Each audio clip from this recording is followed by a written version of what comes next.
Jedno od najnovijih inovacija srpske vojne industrije predstavlja borbeno vozilo Lazar 2. Ovaj produkt je prvenstveno nastao u verziji Lazar 1 koji je kreiran 2008. godine, ali je daljom modernizacijom koja je izvršena 2013. godine podigao svoj stepen upotrebljivosti i rangirao sebe na veoma visoku poziciju.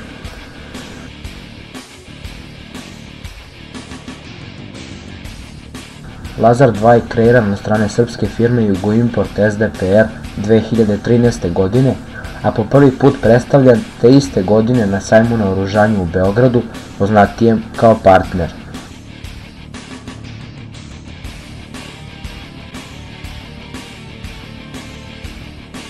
Funkcije ovog oklopnjaka su izviđanje, patroliranje, transport ljudstva i ranjenika, borbeni zadaci, zaštita posada i putnika od mina i neprijateljske vatre, davanje vatrene podrške pešadiji, kao i mnoge druge funkcije koje krase ovaj oklopnjak.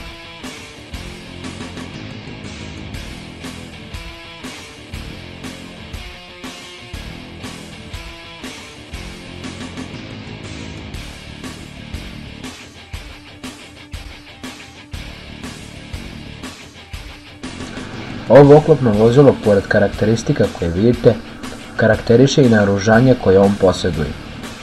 Glavno naoružanje čini top od 30 mm, dok sporedno naoružanje čini mitraljac od 12,7 mm.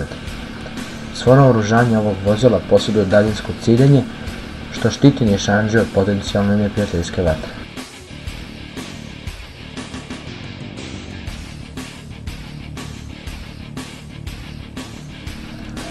Još jednom podsjećamo da danas se ovo borbeno vozilo smatra velikim draguljem oružanih snaga Republike Srbije.